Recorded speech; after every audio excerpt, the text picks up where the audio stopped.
Ladies and gentlemen, it's the House of Pain. I am the breezy one. To my left is the Intercontinental, by the most literal sense, being that I visited multiple continents. How many of you visited?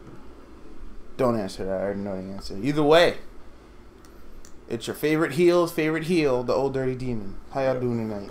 Don't touch the fucking furniture.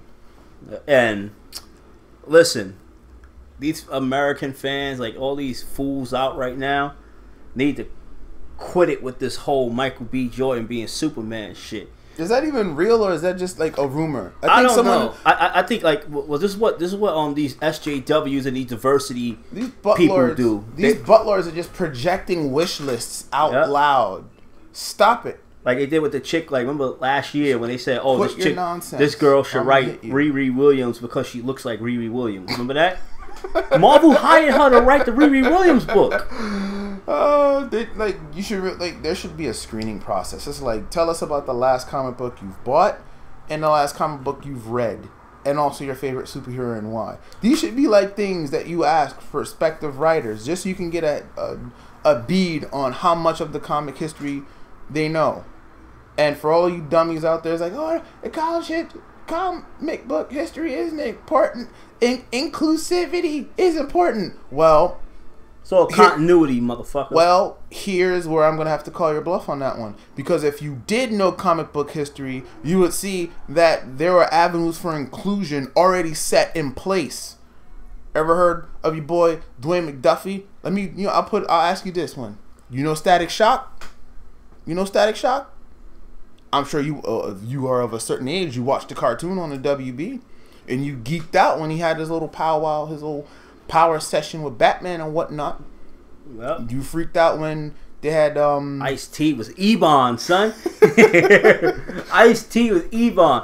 Colors. And he was all black. Ebon from Ebony. Yep. I just blew your minds just now with that one. But either way, Francis was a Spanish dude, right? I believe so. In the comics, he was Spanish, but I know they made him a redhead in here because he's fire, so it only looks cool. So I don't know if they made him in here, but I'll just say Francis was Spanish. But either way, you look at these things. Static Shock in the 90s. Like, why is there no new Static Shock book? Why are you not asking for a new Static Shock book? Why are you not asking to see Static Shock in Young Justice? No, instead you want a black Superman. There have been black heroes all over the comic, we'll say the comic ecosystem, forever. And I don't mean just the ones that you hear about, the ones that you know about. I don't mean Storm, and I don't mean Luke Cage, and I don't mean Black Panther, who some of y'all didn't realize was a damn comic book character until the movie dropped earlier this year. Yep. Do not front. You know who you are. And mind, these are the fans that think Static Shock is Black Lightning when he's an adult. These are the same fans that think that. So, and y'all ain't fans, man. Y'all are just rubberneckers. Y'all passers on. Y'all ain't in jail on a Monopoly border life. You feel me? Y'all just visiting. So why don't y'all roll that 7 and get the hell out my space? Cause like, you know, like I forgot his name. I know like Derek Diggle. Go on. Derek Diggle and the other dude. I know his last name is Cohen. Damn, I know it begins with a D. I think Denny Cohen. Well, those two basically teamed up, and they were co-founders of Milestone Comics. And one of them's an artist, and he said, I hated being typecast or just write for black characters. I would like to write a Batman book once in a while. And that's what he did. And then Dwayne McDuffie said the same shit. And Dwayne McDuffie wrote some of the best stories from Justice League. So you shouldn't just have to pick someone just because they fit the mold. That's just fucking racist. And then as with going back to Milestone Comics, y'all over here trying to project Michael B. Jordan as the next black Superman. Why can't he be Icon? Icon was part of the Milestone subprint, we'll say. And Milestone is a subsidiary, or was, because they act like the shit don't exist anymore. Oh, no, they're rebooting the universe now. It's going to be Universe M, which no one's talking about. Like, well, I didn't even know about that. That's actually pretty interesting. I just hope they do it right. I'll support it. I'll dig the first issues, see who's on the teams, you know, see what books they put out for this Universe M imprint, and if it's something, then hey, I might have some new cosplay opportunities out there, black folk. Oh, but they Harley Quinn, so they ain't doing it. Harley Quinn or Carol Danvers. Ooh, Carol Danvers, a.k.a. the ripoff of Kara Zor-El. I'm telling y'all, that's Marvel's Supergirl. Yep. And y'all just gonna sit there and eat it like it's Ben and Jerry's heroin chunk. Y'all just addicted to bullshit. Let me tell y'all something about the first female Captain Marvel. I ain't talking about Carol Danvers. Oh, no. I'm talking about my girl, G-U-R-L. She know who she is. Monica Rambeau. Recently, she's, I think in more current books, she's known as like Spectrum and whatnot. She was in Ultimates alongside Danvers. But either way, she was a cop. Like her origin story for Monica Rambeau. She was a cop. She was a beat cop in an inner city. And she also served in the armed forces. So you know she got hands and she got them smarts for days. Like, there's tons of shit to unpack with a character just off of that alone. Especially how big everybody is on the whole support the troops and all of that shit. Yep. Monica Rambeau served. Like, they're really fleshing out Frank Castle's military history in recent books. They're doing the same thing for Rhodey, because he was in the Air Force and stuff like that. Every now and again, if Captain America is in a room with another military guy, they'll get the military talk going. Monica Rambeau could be a part of that conversation. There are women soldiers out there, black women soldiers, who get no kind of respect on some Ronnie Dangerfield shit. Yep. Show them some love by giving Monica Rambeau a more prominent role in the books. But you know how they do treat them? But now we're going to just focus on... I don't know what y'all focusing on, but I ain't focusing on the right thing. I'm just saying that. Like doing shit like border towns. Oh man. Border towns. Like I checked, Spanish dude wrote it. I don't know. I think a Spanish dude drew it too. Like yes, at the bottom of the book. Artist and writer. Well, ink and paint, I think. For some odd reason, they must have went to college with white kids. That's not how we act. They went to Bayside Community College. Like that book right there is a main. That's the only like. That's the greatest example why you don't put politics in books. That and America Chavez, her solo book was garbage. They said, all right, she's a gay hero. Let's have a lesbian writer write for her. And look how that shit turned out. And it's like, I don't care if you're a gay writer or lesbian writer or whatever, but come with some prior knowledge of comic book history. Yeah, like she completely retconned her origin. So pretty much two lesbians headbutted each other and made that universe she's from.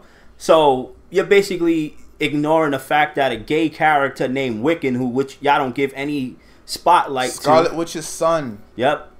Who's a gay character, full-blown gay. He's in love with a Skrull. Hulkling. Yep. And Hulkling, he basically said, I like when you look like this. He could have told him to turn to a woman. No, but he wants him to be a dude. Because that's what he is comfortable with. And he's comfortable with dating a dude. And the funny thing is, he doesn't exist to you guys anymore. So probably because his gayness, his sexual preference isn't prominent. It's not blatantly thrown at you. Because Wiccan was created by and driven by motherfuckers who know how to write a goddamn comic book. Exactly. If the world is at stake, ain't no time to look at your personal life. That's why that Iceman book fucked up. Oh man, issue 1 of the new shit was a disaster. He threw somebody in the ice penis. Good night, everybody. Yeah, but like the solo book that he had before that first issue, he had to remind a mutant hater who the hell he was. Like some dude rolled up on him. They rolled up on Bob like he was just some new jack. You stupid mutie freak. I've been in the game for a long time, son, and that's the best you got. I went toe to toe with Apocalypse. I fought Magneto. Oh, I saved the world more times than you could count. And you probably can't even count that high. He pretty much gave him the I'm Rick James bitch kind of thing. So I'm like, okay, they're giving Iceman his little swagger back. And then book 2, he focusing on his relationship stuff. The world needs to be saved, dog. Exactly. That shit is just stupid. It was just really dumb. And then the same guy that got his book canceled was writing this new one. And why? Because he went on Twitter and said, oh, hold on, guys.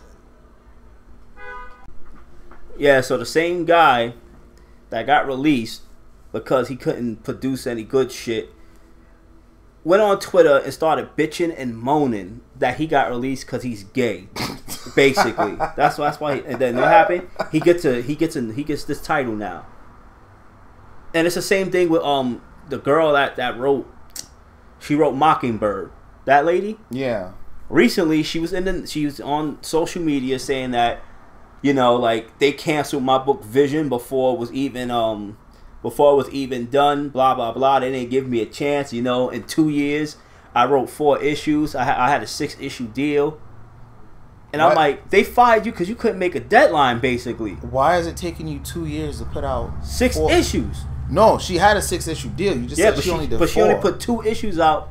I mean, like 2 years for 4 issues. That's crazy. Exactly. How did they let you stay on that long?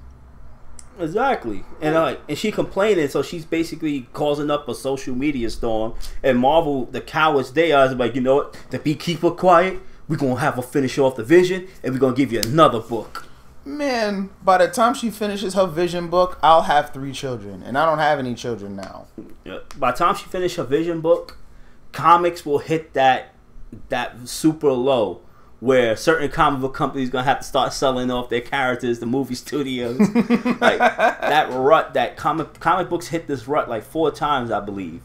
First time they basically like comics are evil and they started burning all the papers and stuff like that. The second time was like towards the 80s. Third time was like when that dude took over Marvel and they did all those hollow covers and shit like that when they went the whole big pouches shit. That's not Quesada, right? No, that's some other dude, some bald-headed guy. I forgot his name, but when it comes to me, I'll put it in the video. All right. And then it happened again. So, long story short, it's going to happen again. And this time it's going to be because politics. Yep. The SJWs is ruining shit. Social politics, governmental politics is somebody getting a hair up their ass about something that they can't control, or that something that they're looking at outside of their comfort zone, outside of their echo chamber, and going, I don't like that. They're saying it to themselves, far away from the fact, far away from the thing actually happening. These motherfuckers don't read comics. But then they see how popular of a commodity comics are being now, and they're like, well, I feel like we should have some representation in that. Ain't no we, motherfucker, you ain't buying the books. You ain't reading the books. The proof is in the goddamn pudding. Like some of the SJW, or rather the all new, all different books that were canceled were due to sales. You're out there putting these companies in these peculiar situations where it's like, well, you know, we don't want to get any, you know, we don't want any public backlash. That's the last thing we want to do. So we're gonna go ahead and cater to these guys who have very specific needs that put us in a tough spot, because it's like, now if we're gonna cater to these specific needs, we have to have people with those backgrounds. But then the people from those backgrounds that they get do not have background with the product. You can't get somebody. You can't put somebody on writing Spider-Man who's never read a book. A lot of even that, like the author, the black chick that wrote all those books, they put her on World of Wakanda. There's so much stuff she could have did with World of Wakanda, but she did a history lesson. And she in a history lesson that was focusing on the relationships. Yep. And people was like, "Oh, this is boring." Oh, canceled. You know, like Ta-Nehisi Coates. I don't know what his deal is, but the shit he's doing mirrors Aquaman comics so much. With Wakanda in space. Wakanda on Earth, and now Wakanda in space. Aquaman went to space at 1 too. He basically made them like rich, free Africans. Now they space slaves. That's like and it's funny because it's like he's also doing a cat book. Oh, he's doing the same shit Mark Waid did in his run. Go to a small town. Racist people are in control of the town. That's what Mark Waid did. Oh, surprisingly, Ta-Nehisi Coates is doing the same thing, but Nuke is the villain this time. And Obadiah Stane's son. And he's going to Wakanda for backup. Yup. Because Ta-Nehisi Coates just needs to write him by some Wakandans. He said, you know what? The white man can't do it by himself, so he's going to need the black man to help him out. And it's like, dude, the character you're writing, Captain America, it's a scene from Ultimate Marvel. Captain America's in a warehouse. And he basically just lands, he's in a warehouse with a bunch of terrorists. He goes into their hideout, and the terrorist pulls guns out, and he's like, You guys know what I do, right? You see this A on my hair. You know who I am, right? If you want to live, put your guns down and walk out. That's what Captain America told everybody. All those desert gangsters left. They would not have it, like, because Captain America's like, the dudes in the front is dead. I took them out already. All the guys in front that was watching the base, Captain America took them out in less than a few seconds. There's a scene from Captain America: The Winter Soldier where it's Captain America is like running. You see him running across the front of the boat. And then some dude looks and he just gets fucking front kicked. And he lands into the side of the thing. His back breaks. He falls in the water. That motherfucker dead. Captain America has the strength to big boot one dude. And the fact that Captain America had a running start to it makes it even worse. That dude is dead as shit. He should have been vaporized. He got hit so hard. And then plus it's at nighttime. They're not going to find him in the water. He got all black on. Yep. No survivors. That motherfucker dead. Yep. But Cap, man, like Ta-Nehisi Coates, you're right in Captain America. He is a superhuman. He's a super soldier. He doesn't need help. He can take all those people out by himself in a blink of an eye. Even if it is an army of nukes. Yep. Like an army of butt-hurt nukes that are looking at Cap and is like, you still Hydra. Yeah, because I seen it on the TV once. Like, whatever. And he can use that trust to infiltrate and get to their leader. But I mean, one thing is like, I mean, at least he remembered who Nuke was. So somebody told me like, alright, it's a big white dude with an American flag on his face with blonde hair and blue eyes. Make him hate everybody, especially Mexicans. Oh, they didn't. Oh boy, I'm surprised they didn't give Cap a Mexican sidekick. They did that shit with Sam Wilson though. Yep. Remember was it Joaquin Falcon? Oh yeah. They took him and had him merge with Red Wing. Which is fuck. And he's not, and he's in the ether now. Like Sam Wilson lost his fucking sidekick. Like he lost his bird. Like that bird gone. Yeah. Like they had him with the champions, aka Recycle Bin A. Oh, you mean Mark Wade's Recycle Bin? That's what it is. I call it Mark Wade's attempt to try to be cool and young and hip. And that's Humberto Ramos's like practice. That's his batting practice. He's like, well, I get to draw some more. Okay. Like I read the first 4 issues of War Champions. I like. All I can see is Mark Wade with a baseball cap on backwards with a skateboard on his back like Steve Buscemi in that commercial. Stupid. and all I see is like, I'm like, this motherfucker trying to be young? Kids don't act like this. They'd have cursed out all the adults. If you'd have wrote a kid story, like... That's like the Rugrats with superpowers, yo. Yeah, it's like, they're not going to be like, yeah, we didn't want to brand, make money off our name like that, blah, blah, blah. And it's like, some of the characters in the Champions books, I say some, but off the top of my head, you know what, I'll go with 2. Maybe 2.5. Amadeus chose Hulk. His solo book was pretty decent. I kind of wanted them to explore that a little bit more, especially with Banner being back. And I guess he's not ready to announce it to the world, but still, Banner is back. I would like to see how that affects Amadeus Cho's mindset, because he got the green off of Hulk. You know, because he was in some place off of the coast of Africa. There's a whole bunch of nuclear waste in the water, and Black Panther was like, "Yo, Tony Stark, you know, Iron Man." He's like, "So there's this toxic waste here near Wakanda, and I don't know how to deal with this. So Power Sesh, Amadeus Cho's there too, and Banner is there, and Banner is like, dude, I literally eat gamma radiation for lunch. I'll fix this." So then Hulk jumps into the water. He absorbs the gamma radiation, but it's too much for his body to handle. Meanwhile, they're writing Tony and T'Challa like, let's see where this goes. Amadeus Cho's like, bro, he's gonna fucking die. We gotta do something. I don't know. I've seen Banner come out of worse scrapes than this. No, you haven't, you fucking idiot. And then Amadeus Cho's like, calm down. I'm like the 3rd smartest dude in the Marvel Universe. Because this is before they did the whole thing with the little black chick, Lunella, whatever. Moon Girl. Moon Cricket and Devil Dinosaur? Oh, maybe. Either way, because like, they kind of retconned the whole power scale of intelligence, and they made her like the 3rd smartest, so like Cho is now like 5th or something. Oh, they made her apparently she was the smartest. And I was like, nah. Well, Reed Richards is back, so gets to the back of the Reed bus. Richards is the everybody reason else. why SJW Marvel exists. So I hope he dies. Again. But either way, Dan Slott will fix it. He'll fix everything. He's like OCP in RoboCop. But if you remember the end of the movie, y'all got the reference, and I hope you laughed a little bit. Either way, Amadeus Cho is like, I gotta jerry rig something together. He gets a power loader, like from Aliens and shit, and he affixes some kind of gamma radiation suction thing to it, so he absorbs the gamma radiation off the Hulk, which leads you to believe that he could have done this shit from the beginning and absorbed the gamma radiation from the barrels and saved Banner a trip. So in the middle of all of that, Cho takes all of the gamma radiation off the Hulk and takes the Hulk's power away. Dude didn't Hulk out for like 3 years, like including up to when Hawkeye shot him in the eye in Civil War 2. So now Amadeus Cho becomes a totally awesome Hulk, and he is just super overconfident. He's like, come on, man, I'm Amadeus Cho. I'm one of the smartest people in the world. I got this. But he couldn't handle the rage.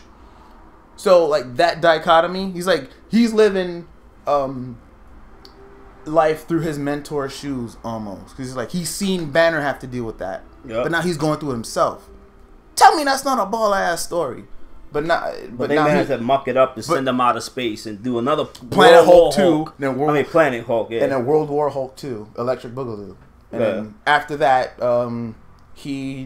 his coming to terms with the man and the monster, he kind of like loses some mass, and instead of the Hulk, he's now Brawn. Well, and I thought it was just Green Cho.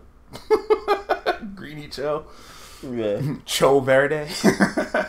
But yeah, that's where he is now, and that's how he is in the Champions. And I'm not sure who wrote it. So that's the death of one promising storyline off of a new character. And then Sam Alexander, Baby Nova, he's a galactic character. You mean to tell me you can't do no decent ass solo books off Nova? Man, listen. Man. The galactic characters, they you read what they did with Darkhawk? Yes. And that was dope. Artwork was dope. He turned into a mech. Dope. And he had his heart ripped out. Dope. And still stayed alive. His brother had the Phoenix Force in him. Dope. Hot. I mean, Nova brother. Hot. Now, I'm talking about Richard Rider. Richard Rider brother had the Phoenix Force in him. That shit was it the Phoenix Force or Sidorak? Or one of those shits. We'll say the Phoenix Force for now. Yeah, he had some space powers in him, but man, listen, this shit Marvel is... And that was just a limited series for the Infinity War, the new Infinity War 2K18 tie-in, where like Gamora murks Thanos and has all of the gems, and she did this Infinity Warps garbage. She's like, you know what? I'm not gonna do what my father did and wipe out half the universe. Although what I'm gonna do is combine everybody. You still wiping out half the universe. It's like when you put one person and another one, put them together, they make one person. That means one person's still missing. Half is gone. Exactly. It makes no sense. You look at Captain Strange, or whatever the hell they're calling it. Yeah, I'm not even gonna read that. I quit. I tapped out on that. I'm like, yo, I'm done. Like, because you got that, and I'm playing the Moon Spider or the Arachnite, whatever the name is. You got that. You got Arachnite. They fused Emma Frost and Wolverine for some Ghost dumb Panther. And then there's Diamond Patch's name is. There's a weapon. There's a weapon Hex. It's X-23 and Scarlet Witch. That shit looks stupid. All of the designs look dumb except for Spider Knight or Moon Spider or whatever the hell they call him. Arachnite. But some people are, oh, that's too much like Batman from my times. Shut up. Batman's a loser. You heard Mo Dirty talk about it. And if you didn't, because it's pretty good to hear. But either way, like the Champions, going back to that recycle bin, Amadeus Cho had a promising storyline, just like wither out and die. Sam Alexander is like shot down where he stood. And I think people are just too intimidated to try to take on the Miles Morales story. It's like so. I don't know, man. I just don't know. We quit. It's not so much that I quit, but like these new jacks, like stop giving them the props that you should be giving to the OG legends. Like like your boy Breeze said, you got all these sisters out here trying to dress like the next Harley Quinn. Do some digging, man. There's some black superheroes and heroines out there for your taste. You know, shoot. I'm still looking for somebody to dress as Monica Rambeau, aka the true second Captain Marvel out of all of them, and the first female Captain Marvel. Astound your fucking friends with that knowledge, folks. And she's in the movie. She's in the movie in the trailer. What more do you need? Do you need her to suit up? Like, come on, dudes. It's out there. And stop with the Michael B. Jordan for Superman thing. We have Icon. If you wanted Michael B. Jordan to be in a DC movie, you should have had him be John Stewart. Mm-hmm. Someone else besides Superman, because the Green Lanterns have more of a... the Green Lantern lore is such If they so get a rich. Green Lantern movie right, yep, and that'll be the savior. Jordan, shit. That'll be the savior. Like how Jeff Johns write the script. Have like Antonio Banderas or somebody be Sinestro. Not even that, just get Mark Strong again. He did a good job in the original Green Lantern movie. Who's girthy? Who's a big dude? Get Renes Rivera as Kilowog. There you go. That's what I was casting. That's what I tried to cast. Get your Star Sapphire right then and there. You know, that could, like, the Green Lantern franchise could be a decent enough franchise to build around. We have all this good stuff with John Stewart, his shit. life. You know what? And if you don't want to do a Green Lantern, if you want somebody else to be John Stewart, I'd have Michael B. Jordan be John Jones, Martian Manhunter. Give some respect to the man. Martian Manhunter's more he chose the human identity of an adult, like an older 40-year-old man. So I would say something Keith like David. that. Yeah, Keith has to be the voice. Oh hell's yes. Since everybody missed the fucking mark, I wouldn't have cast him as Apocalypse, but I definitely would have cast him as Thanos. Yep. He fought Roddy Piper to a standstill in his prime. The Marvel Universe wouldn't stand a chance. But he could voice John Jones. He could have him there just like the Watchtower was under investigation, motherfucker. You better don't point that ring at me, Hal. I'll fucking kill you. Like, come on.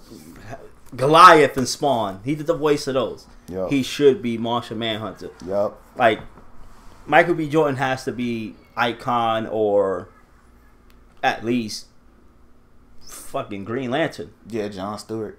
Because especially if it's like a young franchise that you're looking to put a lot of miles and years in, hey, do it. Yep. And if you do an Icon movie, have Ryan Coogler write it. Oh, hell yeah. Because, you know, that dude is black. He's blacker than black, and he's black, y'all. And the way that he wrote way that he did the screenwrite of the script for the Black Panther movie with the help of whoever else helped him, I forgot their name. No. But it wasn't too, like, in your face. It was just there. Yep. You know, because, like, he's like, all right, we ain't going to do the whole, you know, this and that, blah, blah, blah, this. He just did a good fucking movie. It was well seasoned. Not too much, not too little. Yeah. And I don't understand what's going on with the whole Avengers. Every time I read Avengers, it's insulting. I can't read an Avenger book anymore. I don't think they know what's going on with the Avengers. It's like they start and like my worst fears have come true. Like they started off so hot, bringing in the Celestials and whatnot. All right, your worst, like you said, it started off hot, but it was a storyline called No Justice that came out a month before that, where they fought these giant space entities that came from the Source Wall. The Justice League fought them, they won, and then they got a base because of them beating those people in the Source Wall. Okay. That's the same shit that happened in Avengers. Okay, but here's this. How many Latino people were involved? Shit, you got the black dude and who was it? Black dudes are Latino. I'm saying this. No. I'm saying this. I'm talking about like ethnic characters. The way that but the reason why I dug the Avengers storyline was because it's like a patchwork, last minute thing. Like it started off with Thor, Captain America, and Iron Man still, overcoming the stuff that they had to go through. Thor just for whatever reason recently got his title back, which is just total stupid. That's just total stupidity. His name is Thor. It's not a title. He don't lose his title. That's not the name of a designation. That's not a rank in the military. That's his freaking name. His rank is Thunder God. which he still and had. he's basically born the Thunder God. And they retconned that by making the Storm is trapped inside the hammer, which was stupid. Very stupid. And especially since every now and again they would have things that Thor was doing during his unworthy days where he would still have some command over the Thunder. Maybe not as much as when the Collector kidnapped him in that storyline on the Unworthy Thor, he still shot lightning. So that was just completely pointless. To call Jane Foster Thor, I could have called her something else. Well, Jane Foster. Thunderstrike 2 is now in Asgardians. And Thunderstrike looks Baby like Masterson. Yep. At first, I didn't think it was him. Like, I looked up like, who's this hipster? That's what I thought too. I was like, Thunderstrike. Wait, is this Baby Masterson? Nah, man, he's looking too dumb. At first, I thought it was like Quentin Quire because of the hair. Then I'm thinking, wait, they kind of depowered Strong Guy because of the glasses. Yep. Like, who is Black this? shirts. Oh man. But yeah. But either way, what I liked about the first 6 issues of Avengers was that Tony, Thor, and Steve, Secret Empire, Civil War 2, and the whole Jane Foster thing, they were tired. They were about like, what, this might be our retirement dinner. It was like, after this, the Avengers might have to hang it up. And Thor's like, nah, man, we got to keep, because he always wants to fight. It's like, nah, man, we got to keep the band together. You know what I'm talking about? And then Tony was just like, man, it's just too much. It is just too much. And then, Captain America was like, well, I kind of agree with Thor. But on the other hand, I just got my identity back and people still look at me funny. Like, they saw us lock up the evil Captain America, and I'm still having to take flack for his bullshit. It's getting hard to do the day-to-day. And then Black Panther and Doctor Strange are doing things separate from everything else. And then Captain Marvel is just in the sky, flying, waiting for something to punch. I don't know what they do with her. Waiting for someone to call misogynistic. You man. And then Jen Walters was just jogging. And then Robbie Reyes was handling business in East LA, looking at his little brother Gabe. So all of the players had no idea that a game was about to start until a dead Celestial came through. Which, nice job tying it back to was it King Thor, the King Thor story, and connecting that to the Venom book. Nice touch. I like that continuity, baby. Keep it up. More on that later. Keep it hooked. Either way, so these different minor calls to action just culminated into a patchwork team. It's like, okay, after they saved the day, what's gonna happen next? And plus, Robbie Reyes got the shine. He possessed the body of a dead Celestial. It was like 3,000 feet tall. So like, you are getting to see Robbie Reyes really get to kick the tires on his power set. Yeah, I thought that was hot. I was just all in for your boy Robbie Reyes. I'm like, yo, they're giving him some props right now. I'm feeling this. And now it's like, okay, now that they saved the day, what's gonna happen to Robbie? And then they cut to a damn story about like the first Ghost Rider from like 1,000,000 years ago. And I'm like, this ain't Robbie Reyes. What are you doing? Just give Robbie Reyes. He became a Ghost Rider because his pops was a Wendigo and tried to eat him or some shit like that. I know he ate the family, but just give me more Robbie Reyes. He's my cowbell right now, and I got a fever. And then everybody's like, we need more Latino representation. Robbie fucking Reyes. Why y'all didn't support the Robbie Reyes comic? And I was there for those.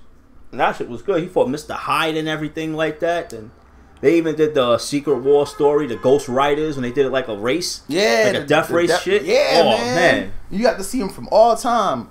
Danny Ketch was out there. Your boy John Blaze, of course. And he had, Danny Ketch was the other one. 2099. Yep, Vengeance. You had all of them there. Word. But nah. Y'all money fell silent. Well, not your money, because y'all don't talk with your money. Y'all talk with y'all discomfort. So y'all discomfort fell silent on that one. Yep. But then y'all talk about y'all want more fucking Moon Girl and Squirrel Girl.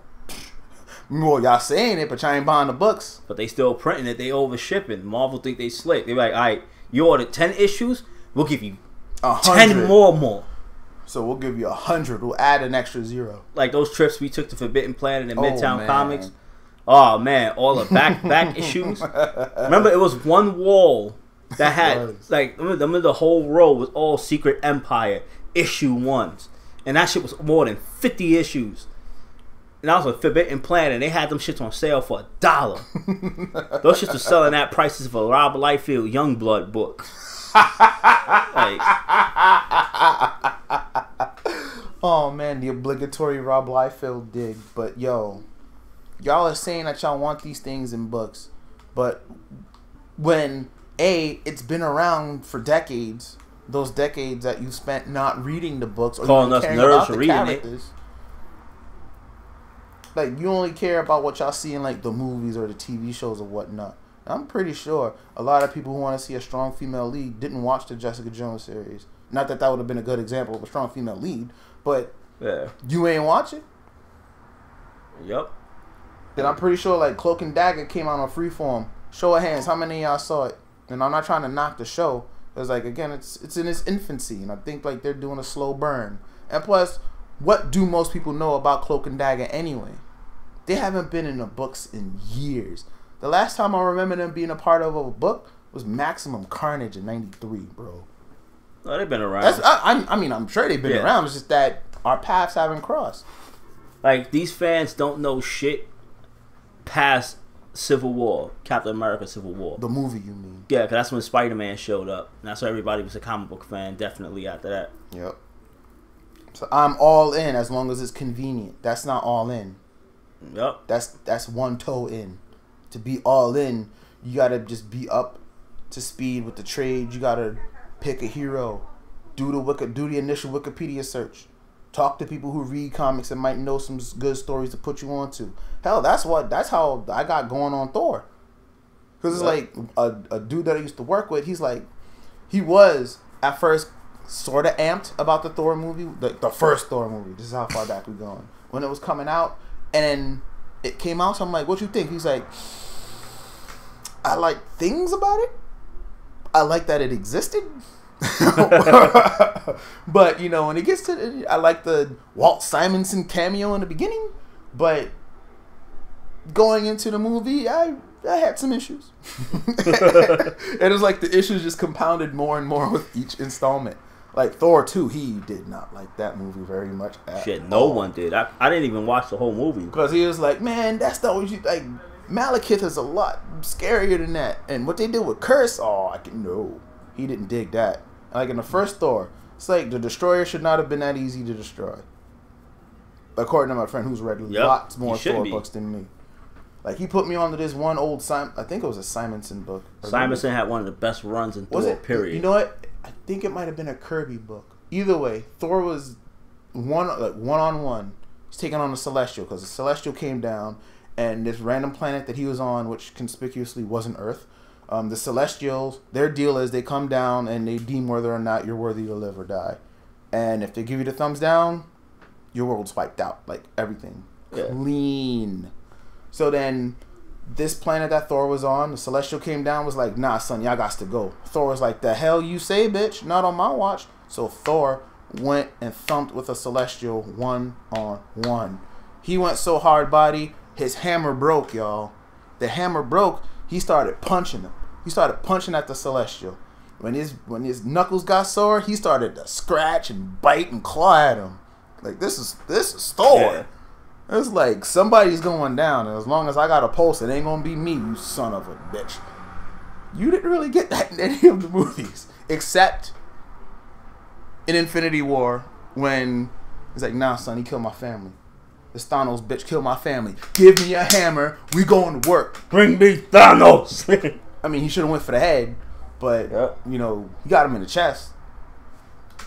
And he got him in the chest hard body. That was like a PG-13 movie, and that, like, you know, there could have been some blood spurting out that chest. the way Thor swung that damn Groot hammer. But like, I mean, there's a lot more to wanting inclusivity than just wanting inclusivity. The first thing you got to do, the first thing you should do, the first thing you ought to do is to look at the history of that publication and see if there were some characters in their backlogs, in the long boxes, in the before time, the long ago, that maybe you couldn't be like, yo, they could definitely bring this guy back, or they could definitely do something with this girl character. Monica Rambeau being one of them. Yeah. Bringing her back in Ultimates, I'm like, dope. And someone else they brought back in Ultimates, Blue Marvel, Adam Brashear. They gave him everything, all your typical Superman shit, but they also made him super smart. That was by Ron Ferns.